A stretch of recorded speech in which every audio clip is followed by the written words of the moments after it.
Ketika kalian terlambat makan atau tidak makan dalam beberapa jam, perut akan terasa sakit, badan lemas, dan kepala pusing. Apa itu sistem pencernaan? Sistem pencernaan adalah rangkaian organ dalam tubuh manusia yang bekerja sama untuk mencerna makanan menjadi energi dan zat gizi yang dibutuhkan oleh tubuh. Selanjutnya ada organ pencernaan manusia. Yang pertama ada mulut, tempat makanan pertama kali masuk. Yang kedua ada kerongkongan, membawa makanan ke lambung. Yang ketiga ada hati, menghasilkan empedu untuk mencerna lemak. Yang keempat ada lambung, menghancurkan makanan. Yang kelima ada usus halus, menyerap nutrisi makanan. Yang keenam ada usus besar, menyerap air dan membentuk fases. Rektum dan anus mengeluarkan fases dari tubuh. Fases adalah kotoran manusia yang terbuat dari makanan yang kita makan. Mulut merupakan tempat pertama kali makanan masuk. Di mulut, makanan dirasakan, dihancurkan, dilunakkan, dan dicerna. Mulut itu terdapat gigi dan lidah. Gigi untuk menghancurkan makanan menjadi potongan kecil. Lidah untuk merasakan makanan yang masuk ke dalam mulut kita. Selanjutnya ada kerongkongan. Setelah makanan dicerna di mulut, makanan masuk ke kerongkongan. Kemudian kerongkongan membawa makanan dari mulut ke lambung melalui gerakan otot yang disebut peristaltik.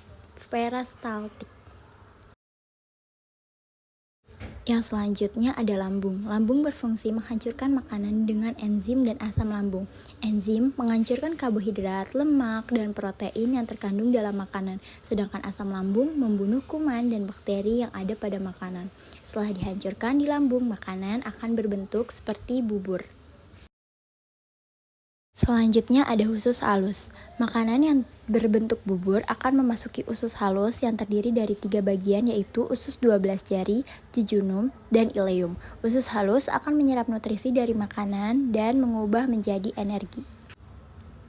Selanjutnya ada usus besar. Usus besar berfungsi menyerap air dari sisa makanan yang tidak diserap oleh usus halus. Sisa makanan yang telah kehilangan air berubah menjadi kotoran atau fases. Rektrum dan anus. Sisa makanan yang sudah menjadi fases akan disimpan sementara di rektrum dan dikeluarkan dari tubuh melalui anus. Yang selanjutnya ada organ pendukung pencernaan. Yang pertama ada hati, kantong empedu, dan pankreas.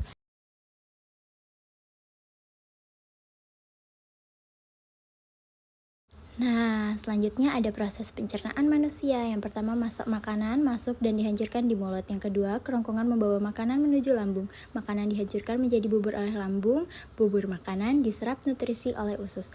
Lalu, usus besar menyerap air dan membentuk fases. Rektrum dan anus menyimpan dan mengeluarkan fases. Mengapa kita perlu makan dan minum? Kita perlu makan dan minum karena tubuh memerlukan energi, nutrisi, dan cairan untuk melakukan berbagai aktivitas serta mendukung pertumbuhan tubuh. Jenis-jenis nutrisinya ada protein, karbohidrat, dan lemak. Protein itu bisa berbentuk telur, ikan, daging. Karbohidrat itu bisa berbentuk nasi, kentang, jagung. Lemak dapat berbentuk daging, kacang-kacangan, ikan, mentega, dan susu.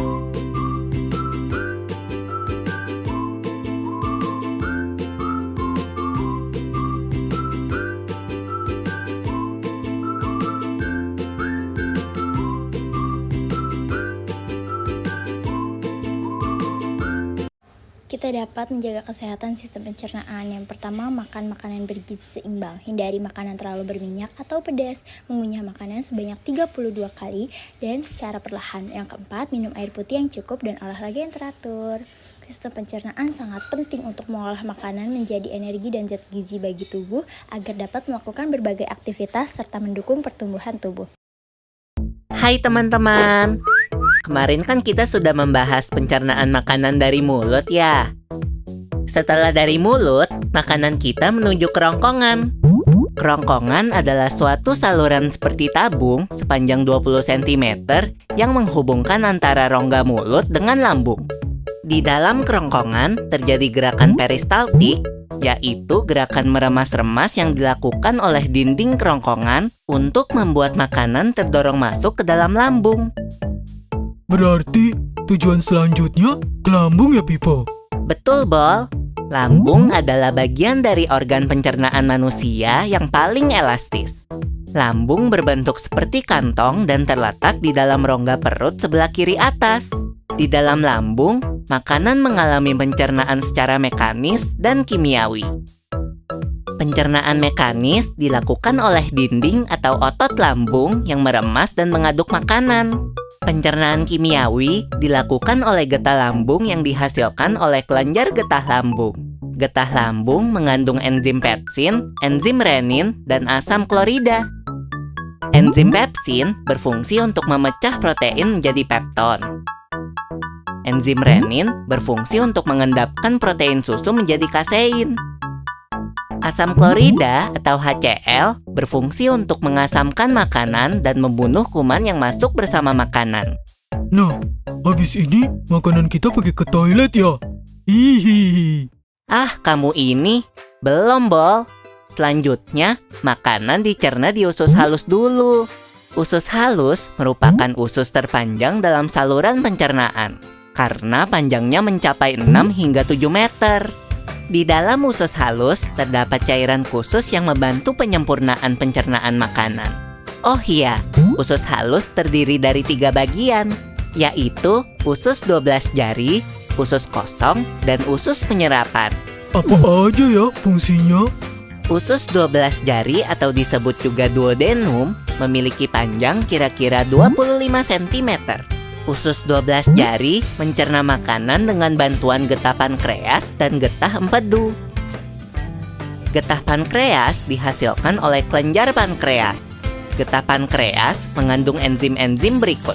Enzim amilase berfungsi mengubah zat tepung atau amilum menjadi zat gula atau glukosa. Enzim tripsin berfungsi mengubah pepton menjadi asam amino. Enzim lipase berfungsi mengubah lemak menjadi asam lemak dan gliserol. Kalau getah empedu dihasilkan oleh hati dan disimpan dalam kantong empedu. Getah empedu berfungsi untuk mencerna lemak. Selanjutnya, usus kosong atau jejunum terletak di antara usus 12 jari dan usus penyerapan. Usus kosong memiliki panjang sekitar 2,5 meter dan berfungsi untuk mencerna makanan dari usus 12 jari.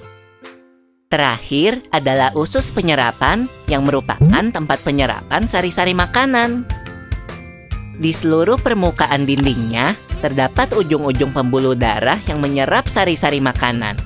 Kemudian, sari makanan diedarkan melalui aliran darah ke seluruh bagian tubuh. Jadi makanan yang kita makan kembali lagi ke dalam tubuh kita ya?